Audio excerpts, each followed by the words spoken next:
Magandang tanghali sa mga mainit na balita. Ilocos Norte Governor Amy Marcos dumalo na sa pagdinig ng Kamara hinggil sa Manoy Excise Tax Funds misuse. Founder ng Communist Party of the Philippines na si Joma Sison sinagot ang pahayag ni Pangulong Rodrigo Duterte hinggil sa pagkabigo ng peace talks ng pamahalaan at mga rebeldeng komunista. Pangulong Duterte nagbabalang bobombahin ng mga paralang pinatatakbo ng mga komunista. Mga lumad na umuokupa sa mga eskwelahan, pinaalis na.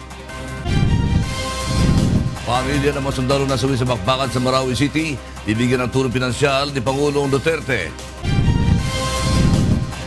Mining companies binalang papatawan ng malaking buwis kapag hindi nagsagawa ng rehabilitasyon sa mga lugar na napinsala ng pagmimina.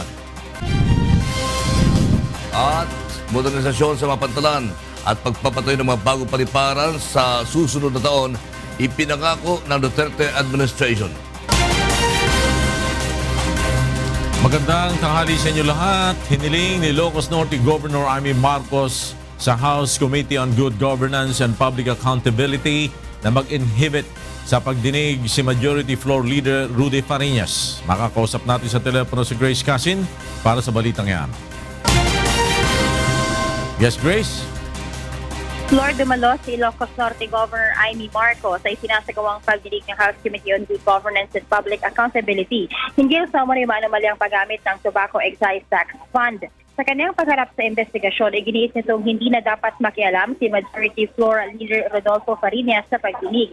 Ito anya ay upang hindi na mahaluan pa ng pamumulitika ang sinasagawang pagdinig sa Kamara. Agad din niyang hiniling ang pagpapalaya sa tinaguriang Ilocos 6. Mariin din ito ay tinanggihin ang mga paratang na may anomalya sa pagbili niya ng mahigit 100 mga sasakyan gamit ang Tobacco Excise Tax Fund. Narito ang ilan sa mga naging pahayaga ni Ilocos Norte Governor Amy Marcos. Walang overprice. Dumaan sa pagsusuri ng Commission on Audit ang lahat ng transaksyon na tinutukoy at wala silang naging adverse findings sa Annual Audit Report 2011 o 2012 month. 5 taon makalipas ang nasabing transaksyon, walang disallowance. Higit sa lahat, ang mga minitra ay pinakikinabangan hanggang ngayon.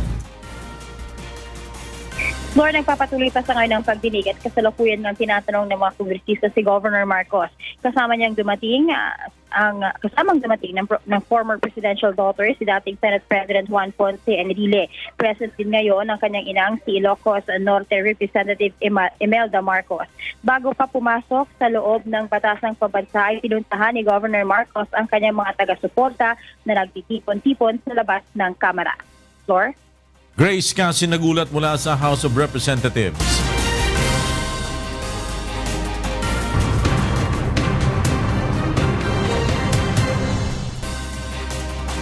Kabilang ang walang tigil na kampanya laban sa iligal na droga sa mga tinalakay ni Pangulong Rodrigo Duterte sa kanyang 2 oras at 10 minutong talumpati sa SONA kahapon. May report Simon Hoxon. Despite international and local pressures, the fight will not stop. Hindi ititigil ni Pangulong Rodrigo Duterte ang kanyang pinasimulang war on drugs sa kabila ng patuloy na inaanin nitong puna sa loob at labas ng bansa. Sa kanyang ikalawang pag-uulat sa bayan, iginiit ng Pangulo na susi sa paglago ng ekonomiya ng isang bansa kung may namamayaning kapayapaan at kaayusan dito. Kaya ganito na lamang ang kanyang pagpupursige sa war on drugs. That is why I have resolved that no matter how long it takes, the fight against illegal drugs will continue because that is the root cause of so much evil and so much suffering.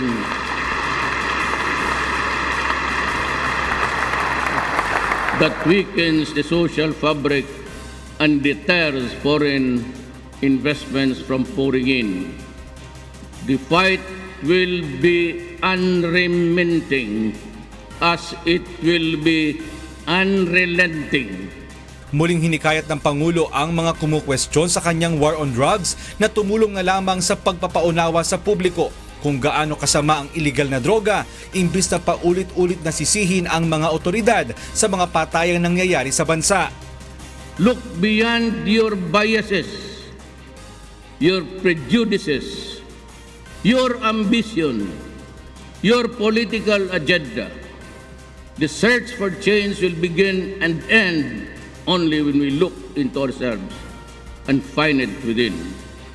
Subalit nagbitiw din ito ng hamon sa kanyang mga kritiko na makipagdebate sa kanya upang mapag-usapan ng issue tungkol sa human rights.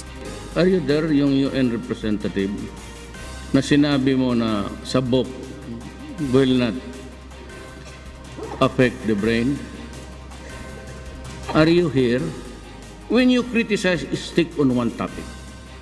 Then you find an event where you can talk about human rights and due process. But do not talk about it at the same time when there is a carnage and you begin to blabber, talk about human rights. Mon Hokson, UNTV News and Rescue, Quezon City. Samantala, pinaliwanag sa sambayanan ni Pangulong Duterte kung bakit siya nagdeklara ng martial law sa Mindanao. Narito ang report ni Victor Cosare. Kasabay ng kanyang ikalawang pag-uulat sa bayan, sinamantala ni Pangulong Rodrigo Duterte ang pagkakataon upang ipaliwanag kung bakit siya nagdeklara ng martial law sa buong Mindanao. I declared martial law in Mindanao because I believe that that was the fastest way to quell the rebellion at the least cost of lives and properties. Gate ng Pangulo, sa pamamagitan ng martial law, may sapat na kapangyarihan ang pamahalaan upang mapigilan ang pagtakas ng mga rebelde na maaaring magpanggap ng mga sibilyan at muling mag-ipon-ipon upang labanan ang Estado. Paraan din niya ito upang huwag maikalat ang isang maling ideolohiya. Martial law and the suspension of the writ of habeas corpus enable the military to arrest, detain, and question suspected members and sympathizers of rebellion, similar to what happened to the parents of the Maote brothers. If it is not acceptable to the normal of civilian conduct, then I am sorry, because I am not fighting a civilian war. I am stopping violence and rebellion. Iginit nito na hindi lang sa Marawi may rebelyon, kundi maging sa ibang bahagi ng Mindanao. Kasabay nito nanawagan ang punong ehekutibo ng pagtutulungan para makabangon ang mga residente ng Marawi City. Nangako naman ang Pangulo ng patuloy na suporta sa mga pulis at sundalo na lumalaban para sa bayan. And in recognition of their valor, we have crafted a program to provide them comprehensive social assistance, including financial, should they meet harm in the performance of their duty. For the family left behind by those who fell or are rendered totally disabled in the line of duty, we shall provide shelter, health, care assistance, education, and employment. That is my way of telling our troops, never fear, do your duty, I stand behind you, so does this government and all its agencies. Victor Cosare, UNTV News and Rescue, Quezon City. Sa press conference kagabi matapos ang kanyang ikalawang SONA, sinabi ni President Rodrigo Duterte na tuluyan na niyang kinansela ang peace talks ng pamahalaan at ang National Democratic Front of the Philippines o NDFP. Nagbabala rin ang Pangulo na bobombahin ang mga paralang ginagamit ng New People's Army sa pagtuturo ng rebelyon sa mga kabataan. May report si Rosalie Cos. Inaalis ni Pangulong Rodrigo Duterte ang mga lumad na umuokupa umano sa mga paaralang pinatatakbo ng mga rebeldeng komunista. Ginagamit anya ang mga school na ito upang turuang maghimagsik ang mga kabataan laban sa pamahalaan. Talagang babumbahan ko yung mga lahat ng ano ninyo. Because you're operating illegally and you are teaching the children to rebel against government. May kalukuhan kayo, mas lalo na ako. Ginawa ng Pangulo ang pahayag sa isang press conference matapos ang kanyang State of the Nation address sa Batasang Pambansa kagabi. Nilinaw din ni Pangulong Duterte na tuluyan na nitong tinatapos ang usapang pangkapepaan sa mga makakaliwang grupo. So if you don't want me to talk to me, I do not want to talk to you, and I do not want you. So, ayaw ninyong makipag-usap, mas lalo na ako. If you want to call off the talks, it will be welcome. At let the war which you started 50 years ago continue for another 50 years. That is my suggestion.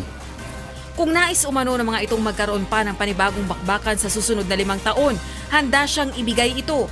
Kaya pinalalakas din ng pamahalaan ng puwersa ng mga pulis at sundalo at balak magdagdag ng 30 hanggang 40,000 mga tauhan.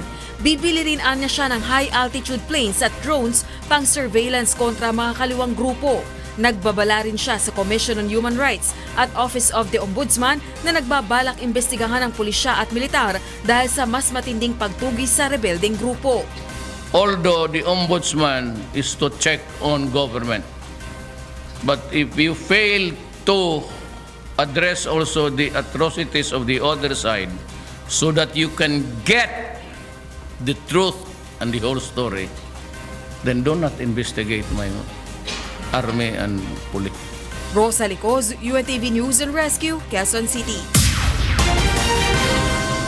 Ipinaliwanag ni Pangulong Rodrigo Duterte ang mga pangunahing dahilan kung bakit ipinasya niyang kansilahin ang peace talk sa komunistang grupo bago niya tinapos ang post-SONA presscon kagabi.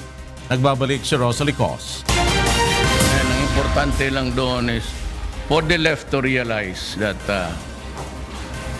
they cannot have their cake and eat it too.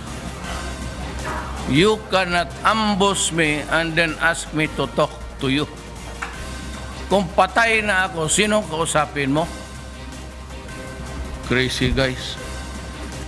Ito ang closing line ni Pangulong Rodrigo Duterte sa ipinatawag na press conference sa Batasang Pambansa pagkatapos ng kanyang SONA kagabi. Isinumbat ng Pangulo ang pananambang na ginawa ng rebeldeng komunista sa kanyang grupo. Matatanda ang tinambangan ng NPA ang mga tauhan ng Presidential Security Group sa Arakan, North Cotabato noong nakalipas na linggo. Ganito rin ang isinumbat ng punong ehekutibo nang makaharap niya ang mga militanteng grupo. Ginagawa ko ng magawa ko, pati yung korpoy ko, inaambos. Pati ako gusto patayin. Hindi sino kausap ninyo? Nabanan nyo nandoon ako. Tapos sabi, Duterte, mag-uusap tayo, maghigay kayo ng bayan ng isang araw. Tapos pag-uwi ko, paglipad ako ng Marawi, ambusin ninyo ako. Yan ang mahirap. Bukod dito, tinuligsa rin ito ang founder ng Communist Party of the Philippines na si Jose Maria Sison. Anya, inaabuso lamang nito ang Norwegian government. Una nang inihayag ng punong ehekutibo sa kanyang SONA na may colon cancer si Sison. Umuwi ka na, marami ng gasto sa iyo yung Norway. Sige, bayad ng ospital mo, libre ka, you are there at the courtesy. Do not abuse their charity. Dala ka ng pera, tumanda ka sa labas, tapos you're waging a revolution, ang namamatay yung mga luma dito. Pati ang mga rallyista, di nakalampas sa pagpuna ng Pangulo. Ito yung mga bata dyan na kala naman ito mga sila yung they can change the country by shouting there until kingdom come. Nabi ko na sila, galing na ako dyan. Maniwala kayo, walang mangyari. It ain't that way in this universe, in this world. Pagsayangan lang ninyo yung pagod ninyo dyan. Do it the way it is now because ito ang gusto ng tao. Sigaw-sigaw kayo dyan. Rosa Licoz, UNTV News and Rescue, Quezon City. Sinagot ng Communist Party of the Philippines ang pahayag kahapon ni Pangulong Rodrigo Duterte sa kanyang State of the Nation address kaugnay ng pagpapatigil sa peace talks. Ayon kay CPP founder Joma Sison, ang kawalan ng interes ng Pangulo ang talagang dahilan kaya hindi naman magtatagumpay ang usapang pangkapayapaan. Sinabi rin ni Sison na ang pagkakaiba nila ng pananaw ng Pangulo sa social, economic at political reforms ang hindi pagtanggap ng punong ehekutibo sa katotohanang may dalawang uri ng pamahalaan na umiiral sa Pilipinas ang isa rin sa mga dahilan ng pagkabigong maisulong ang peace talks. Isa sa sinasabi niyang dalawang uri ng pamahalaan ay ang sektor ng mga manggagawa at may hirap. Samantala, nagpahayag ng kalituhan ang Legal Counsel ng National Democratic Front Peace Panel sa pabago-bagong pahayag ng Chief Executive tungkol sa peace talks. May report si Roderick Mendoza. Naguguluhan na mismong mga abogado ng NDF Peace Panel sa pabago-bagong pahayag ni Pangulong Rodrigo Duterte sa estado ng usapang pangkapayapaan sa rebelding grupo. Matapos sabihing sarado na ang peace talks, tilaan niya nagbubukas ng panibagong pinto ang Pangulo sa pagharap nito sa mga relihista matapos ang kanyang sona. Pagdating naman dito, medyo parang may bulabok, no? O siwang ng pagbukas na pwede pa mag-usap. Pero gayon pa man, panghawakan natin yung pinakahuli niyang salita. Sa kanyang press con matapos harapin ang mga relihista, muling sinabi ng Pangulo na pinatitigilan niya ang negosasyon. Iba rin ito sa kanyang binabanggit sa kanyang sona kahapon. But believe me, it will not be for want of trying. And I will persist in our goal of attaining peace to the last day of this administration and maybe even beyond, although in a different capacity. Ilang beses na ring pinatigil at kalaunan ay ipinagpatuloy ang usapang pangkapayapaan sa mga rebeldeng komunista. Tingnan natin sa mga susunod na mga kasi magpapaabot naman sila sa aming mga kliyente kung Roderick Mendoza, UNTV News and Rescue, Philippines. May nakikita pang puwang si Bayan Muna Party List Representative Carlos Zarate para magpatuloy ang usapang pangkapayapaan ng pamahalaan ng Pilipinas at ang National Democratic Front of the Philippines o NDFP. May report si Victor Cosare. Sa kabila ng panibagong deklarasyon ni Pangulong Rodrigo Duterte na hindi na ito makikipag-usap sa komunistang grupo, umaasa pa rin si Bayan Muna Party List Representative Carlos Zarate na muling uupo sa negotiating table ang magkabilang panig. Sa panayam ng programang Get It Straight with Daniel Razon kaninang umaga, sinabi ng mambabatas na may puwang pa rin natitira para patuloy na itulak ang peace talks dahil walang tigil na gyera ang magiging kapalit nito. I'm still optimist at this point na meron pang puwang para itulak pa and it behoves upon us, people of goodwill, na itulak ang usapang pangkapayapaan. Ayon kay Zarate, maituturing na breakthrough ang naging usad ng usapang pangkapayapaan sa ilalim ng Duterte administration. Kung titingnan niya ang kasaysayan, ay ngayon lang ito nagkaroon ng malaking pag-usad. Both panels, no, nakita ko sila how they negotiated. Intense yung negotiation, but at the end of the day, ang tinitingnan nila ano bang interes ng mamamayan. Kailangan meron tayong malagdaang mga kasunduan. Aminado naman ang mambabatas na hindi lubos na naipatutupad ang mga naunang nalagdaang kasunduan sa pagitan ng magkabilang panig kaya may nangyayari pa ring mga pag-atake kahit may unilateral ceasefire. Samantala nais naman munang matukoy ng mambabatas ang buong detalye ng umano'y planong pag-ambush ng New People's Army sa Pangulo na isa sa naging dahilan ng Commander-in-Chief para ihinto ang peace talks. As a peace advocate, gusto kong malinaw yung facts, no? At malaman natin ano ba talaga ang nangyari doon sa sinasabing ambush.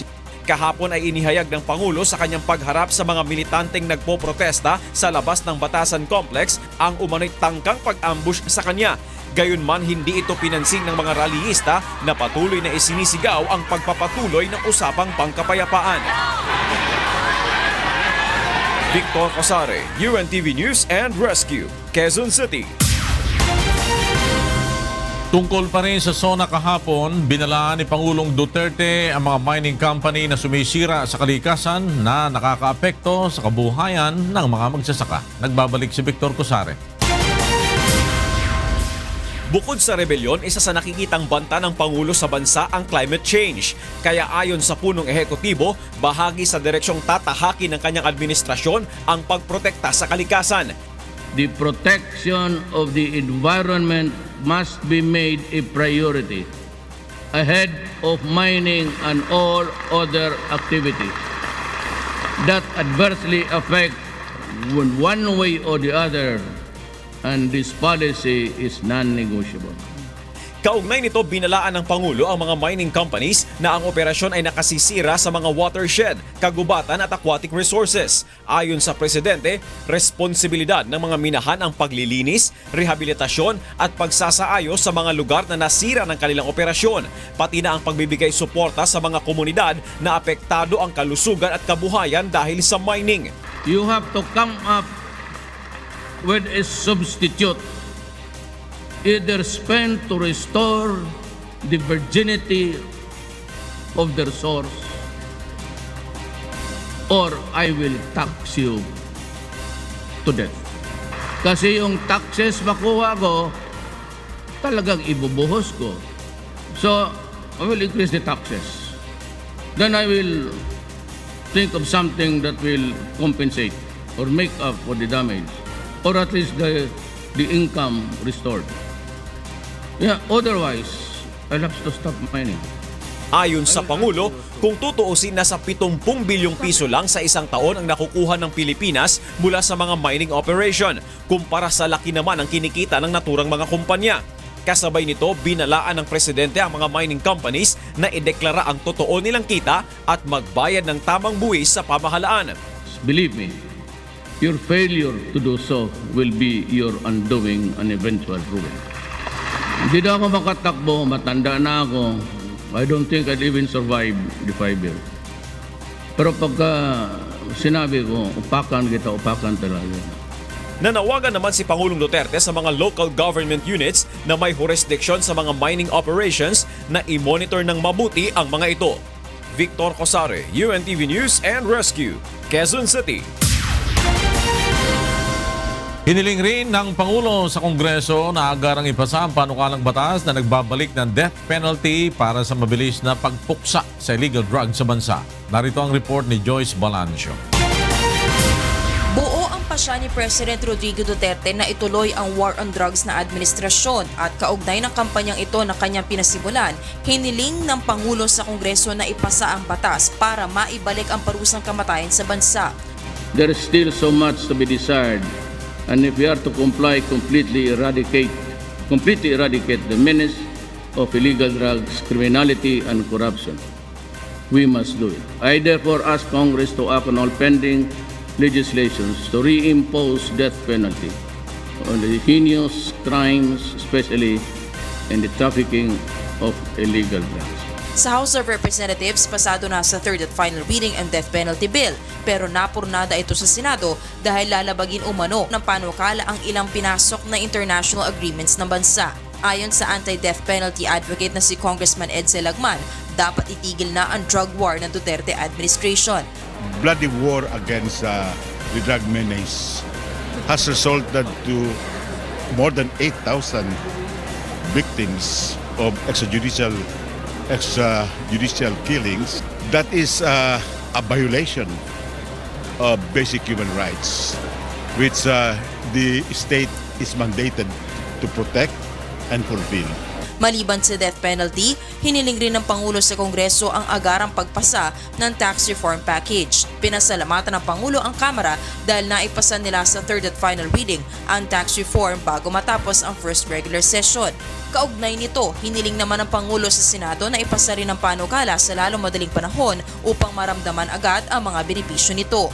I call on the Senate to support my tax reform in full and to pass it without haste. Ayaw mo nagpakpak. Wala, pati si wala. They are not clapping, so maybe si Angara ayaw rin mag-clap. Tuto naman si Senator Grace Poe sa utos ng Pangulo dahil anya malaki ang epekto ng tax reform bill lalo na sa mga mahihirap. Hindi lamang yung mga sumasakay ng sasakyan, pati yung delivery, pati yung mga produkto natin na inaangkat, lahat yan apektado, lahat tayo ay maapektuhan yan. So, hindi basta-basta yan. Pagdating kunyari sa pagtatax ng mga ibang pagkain, sugary drinks, di ba?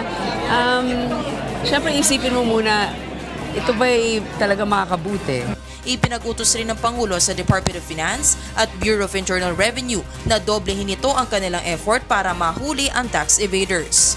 Joyce Balancio, UNTV News and Rescue, House of Representatives. Susunod, pangungunahan ang pamamahagi ng ayudang pinansyal sa pamilya ng mga sundalong nasawi sa bakbakan sa Marawi City. Modernisasyon sa mga pantalan at pagpapatayo ng mga bagong paliparan sa mga susunod na taon, ipinangako ng Duterte administration.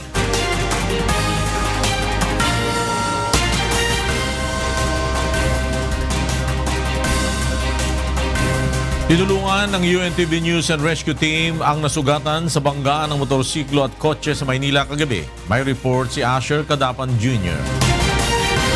Nakahadusay sa kalsada ang motorcycle rider na si Viker Baid, 38 anyos, matapos nitong bumangga sa isang kotse pasado alas 10 kagabi. Ayon sa otoridad, binabagtas ni Viker ang northbound ng Rojas Boulevard at patawid na sa intersection. Ngunit bigla umanong tumawid ang kotse na minamaneho ni Jesus Mapanao mula sa kanto ng UN Avenue kaya bumangga dito ang motorsiklo. Tumilapon si Viker mula sa motorsiklo at nagtamo ng posibleng bali sa kanang siko at sugat sa iba't ibang bahagi ng katawan. Wala namang anumang sugat ang driver ng kotse. Agad nilipatan ng paunang lunas ng UNTV News and Rescue Team ang binsalang tinamo ni Viker at dinala ito sa Philippine General Hospital. Dinala sa Manila Traffic Bureau ang nawasak na mga sasakyan habang patuloy na iniimbestigahan ng otoridad ang insidente. Asher Cadapan Jr., UNTV News and Rescue, Maynila.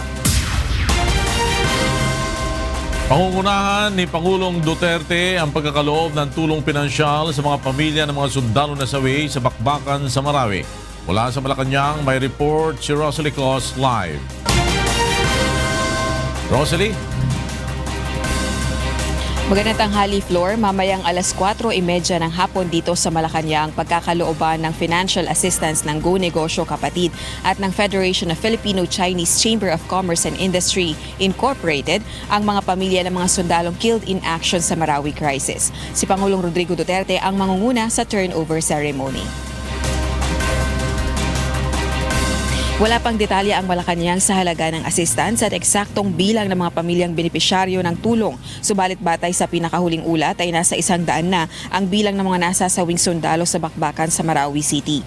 Pagkatapos nito, pangunahan din ng punong ehekutibo ang oath-taking ceremony ng mga bagong talagang opisyal ng Filipino-Chinese Business Organization. May naka-line up din na schedule ng courtesy at farewell call sa punong ehekutibo ang mga ambassador ng iba't ibang bansa tulad ng Japan, Italy, United Kingdom at Belgium at gayon din ang Foreign Minister ng China simula alas 2:30 hanggang alas 3:40 ng hapon. Bumibisita ngayon dito sa bansa si Chinese Foreign Minister Wang Yi at ayon kay Pangulong Duterte, mas pinaiigting pa ang ugnayan ng Pilipinas at China bilang bahagi ng mapayapang pagresolba sa suliranin sa South China Sea. Floor, iniulat nga ng Pangulo na magkakaroon ng joint venture at exploration project ang Pilipinas at China sa West Philippine Sea, subalit wala pang ibinibigay na timeline ang pamahalaan kung kailan ito magsisimula. Isa rin sa ipinagmamalaking tulong ng China sa Pilipinas ay ang pagtatayo ng 2 tulay sa Pasig River. At samantala sa buong maghapong ito ay 8 activity ang naka-line up sa schedule ng Pangulo, subalit 2 lang dyan ang open for media coverage. Yan muna ang latest live mula rito sa Malacanang. Balik sa iyo, Floor. Rosalie Cos nagulat mula sa Malacanang.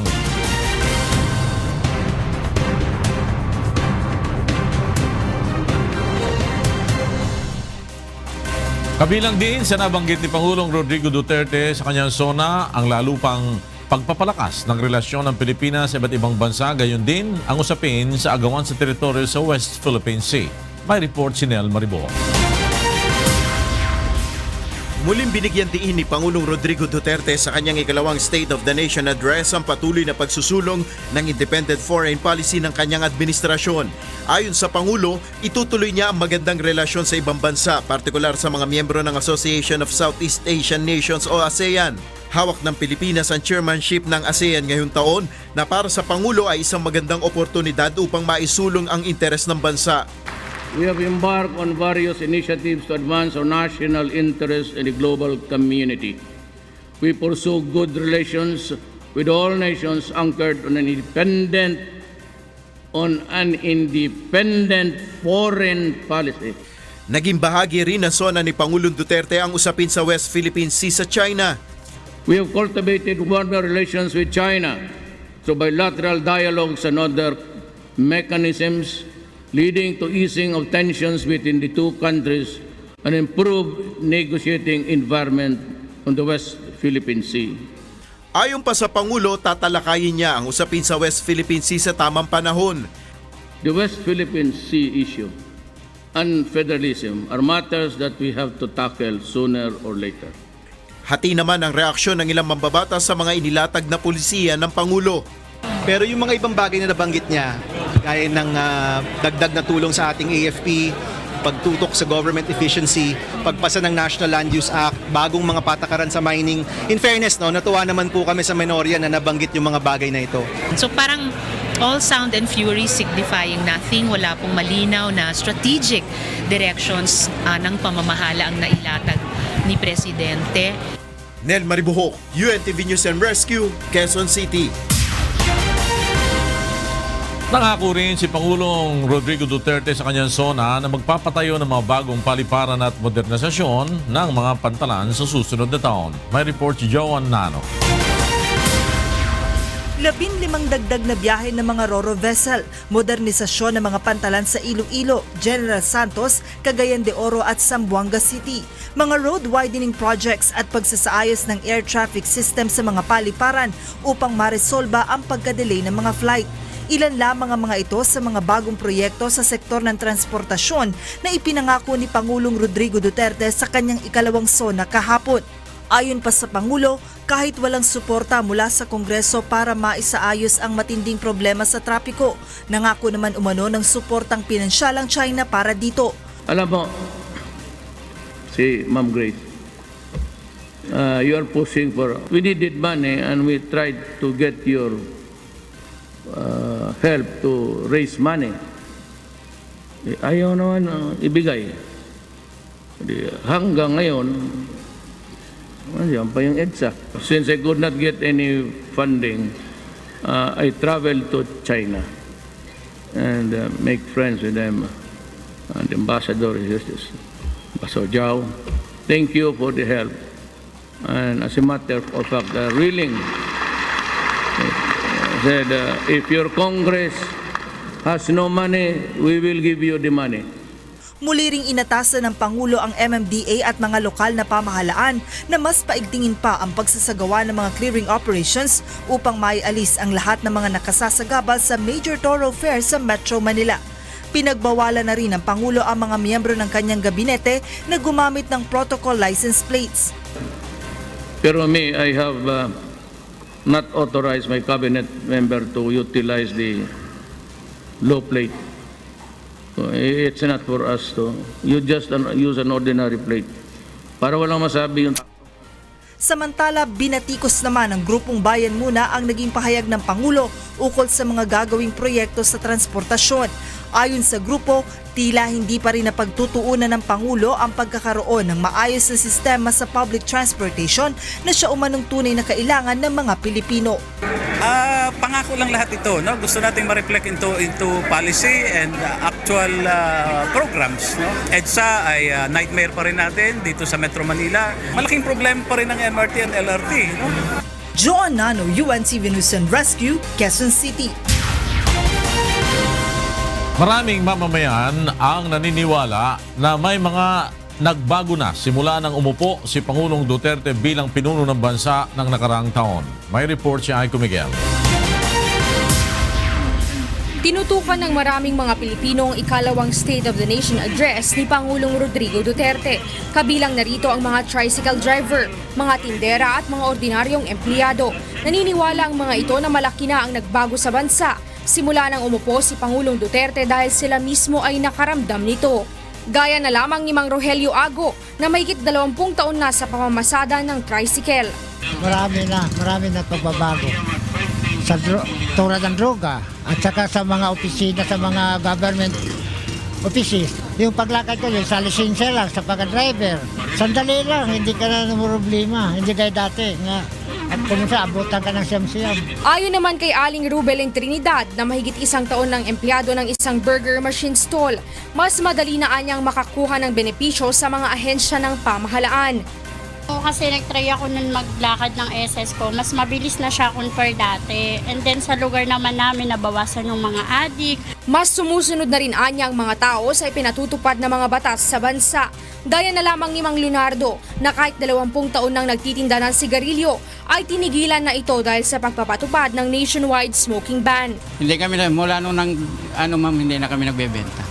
Dahil masama sa yan eh. Kasira eh. Tama lang ma'am na mawala na yan. Si Mang George Granville, isang pro-Duterte, Nabawasan ang pangamba dahil nawala na anya ang mga tambay sa kanilang lugar, maging ang mga pinaghihinalaang adik. Maaga na rin umanong umuuwi ang mga kabataan sa kanilang lugar dahil sa maigpit na pagpapatupad ng curfew hours ng LGU. Dahil sabi niya nga, tuloy-tuloy ang laban sa droga. Yun ang pinaka-importante kasi. Sa transportation kasi, LRT, MRT, mga bulok. Wala talaga. Tignan natin sa hinaharap natin, baka gaganda naman pagdating kay Pangulong Duterte. Umaasa rin ang masang Pilipino na mapaunlad pa ang ekonomiya at maging ang transportation system sa bansa nila ay nangangailangan pa ng malaking improvement. Karamihan ay naniniwala na marami pang magbabago sa ilalim ng pamamahala ng Administrasyong Duterte. Aiko Miguel, UNTV News and Rescue, Quezon City. Tinutukan din ng ating mga kababayan sa mga lalawigan ay ikalawang sona ni Pangulong Duterte. Naniniwala ang mga ito na tutuparin ng Pangulo ang kanyang mga sinabi sa kanyang talumpati tungkol sa pagpapaunlad ng ating bansa. Narito ang report ni Jerry Galicia. Sinubaybayan ng mga Bulakenyo ang 2 oras na State of the Nation address ni Pangulong Rodrigo Duterte. Naniniwala ang mga ito na magagawa ng pamahalaan ng Duterte ang mga ipinangako muli ng Pangulo sa isinagawang ikalawang sona nito at nagpahayag pa ng suporta sa mga programa nito. Bilang isang mamamayang Pilipino, suportado ko siya hanggang matapos ang term niya about sa drugs.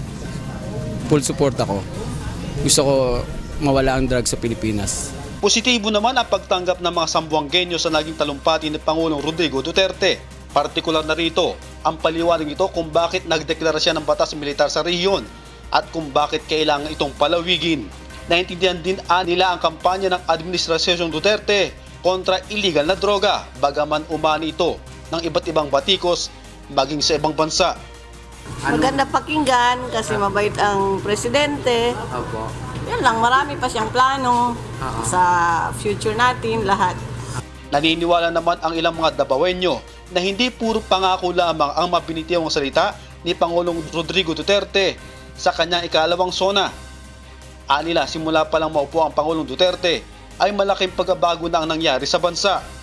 Isang halimbawa umano nito ang patuloy na pagpasok ng mga namumuhunan sa Davao City sa kabila ng umiiral na martial law. Si Digong Duterte sa iyang suna karon, nakita nako nga sa iyang isa ka tuig nga pagserbisyo bilang presidente sa Pilipinas, dako na siya agi. Ikumpara sa mga nanglabay ng mga presidente sa Pilipinas, layo ang ilahang agwat. Dagan kong nakita nito nga itong mga dati niyang ipang saad na natuman gyud pareha panalitan sa pagsugpo niya sa illegal drugs. So dagan kay sa mga accomplishment nga nabuhat. Daghang mga big time mga drug lords nga nadakpan.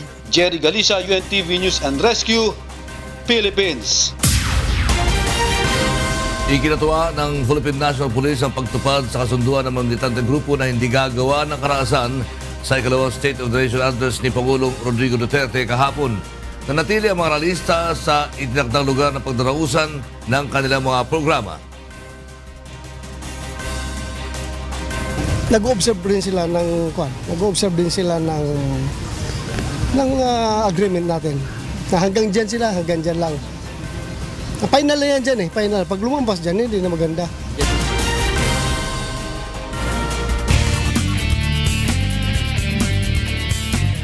Patay ang isang hinihinalang drug pusher matapos na makipagbarilan sa mga pulis sa anti-drug operation sa Caloocan City kagabi. May-report si Victor Cosare.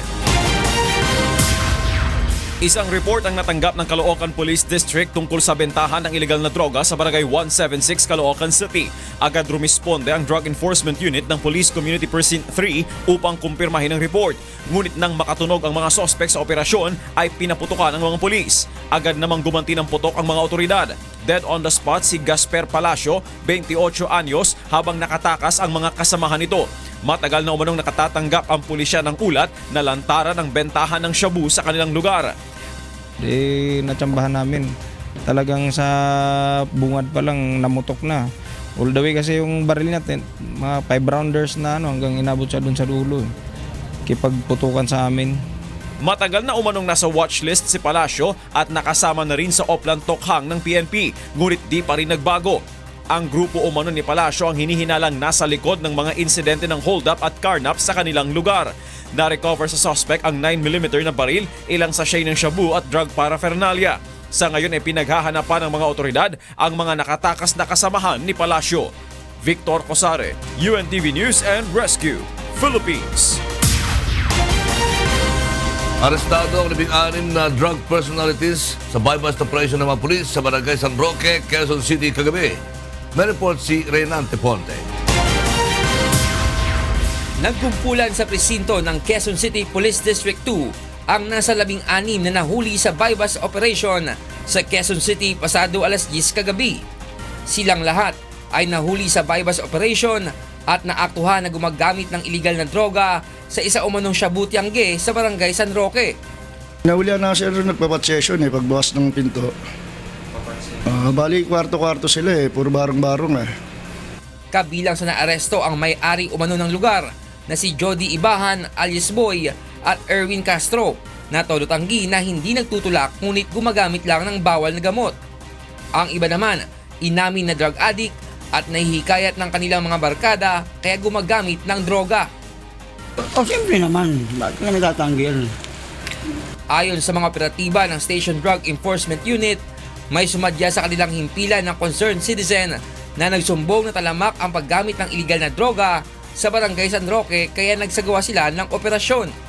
Nakumpiska sa mga suspect ang mga suspected shabu, drug paraphernalia, cellphones, IDs at bypass money. Dagdag pa ng pulisya, wala ang mga naaresto sa listahan ng mga sumurender sa Oplan Tokhang. Reynante Ponte, UNTV News and Rescue, Quezon City. Samantala, alamin natin ang mga balita mula sa iba't ibang panig ng Pilipinas. Ihatid na ating kasambahay na si Frima Salonga Gloria.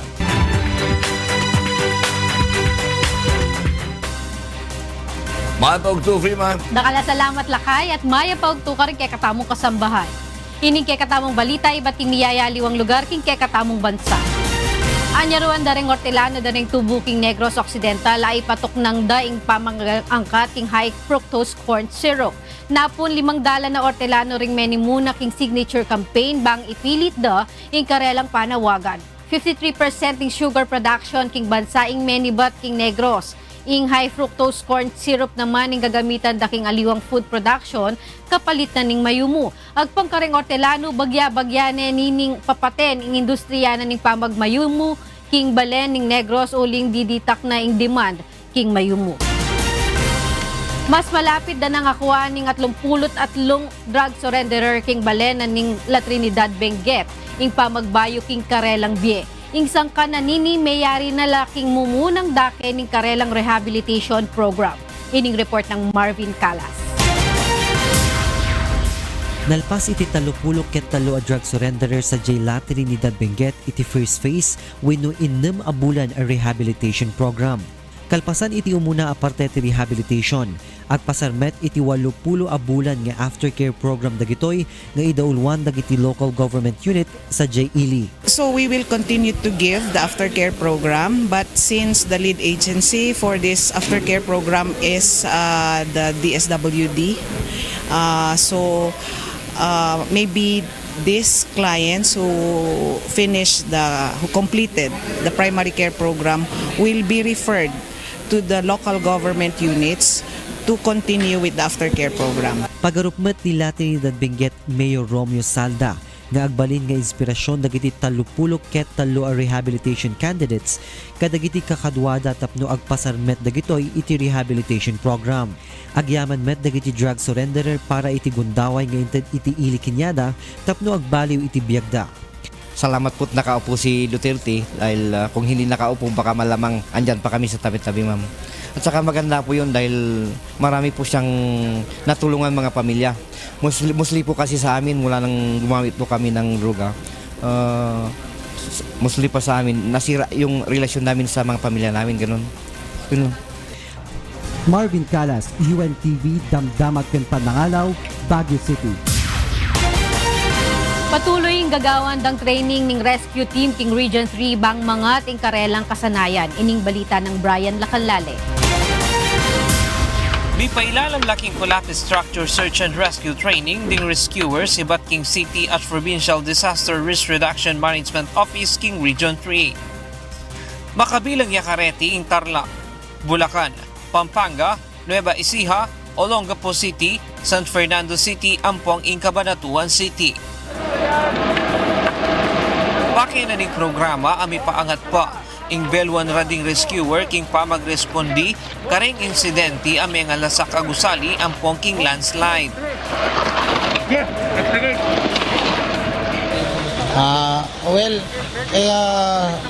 With regards dun sa response, sa emergency response, itong CSSR, isa lang tong component sa malaking posibleng disaster management. So, bukod dito sa CSSR course na to, maraming mga disaster management courses at saka mga emergency response training course na kinoconduct sa pangunguna ng NDRRMC, sa mga opisina nila sa mga rig.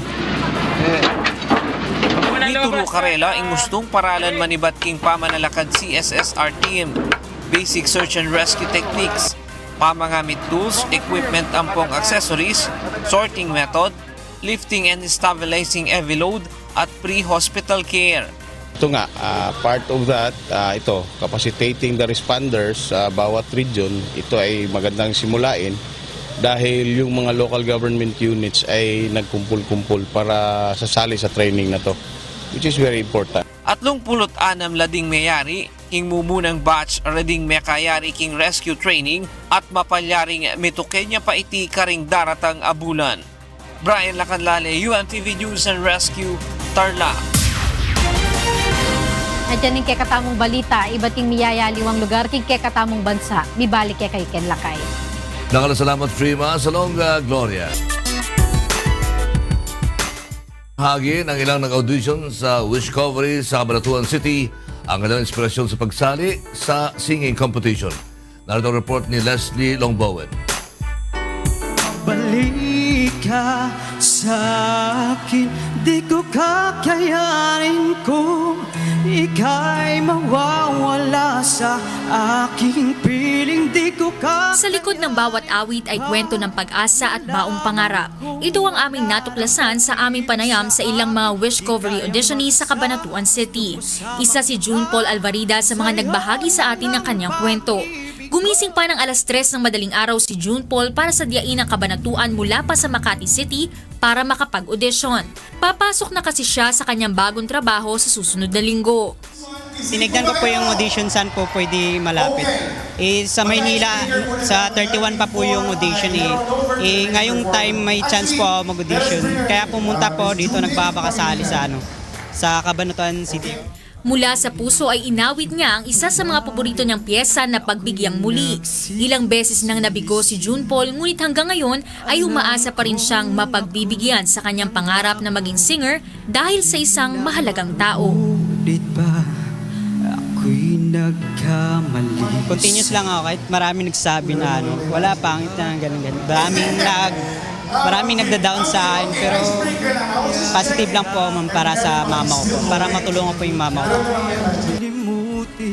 Sa 7 magkakapatid, si June Paul lamang ang inaasahan ng kanyang ina dahil may mga pamilya na at huminto na sa pag-aaral ang iba niyang mga kapatid. Kung papalaring manalo, nais ni June Paul na patigilin na ang kanyang ina sa pamamasukan bilang katulong. Buong loob ding ipinakita sa madla ni Philip Pajarillo ang kanyang talento.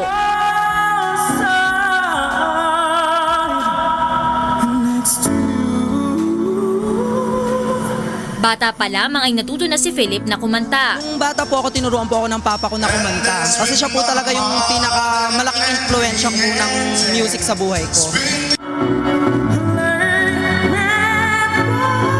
Mas masaya sana siya kung makikita ang kanyang inspirasyon habang umaawit. Ganun pa man, nangako siyang ipagpapatuloy pa rin ang pangarap ng kanyang pumanaw na ama para sa kanya.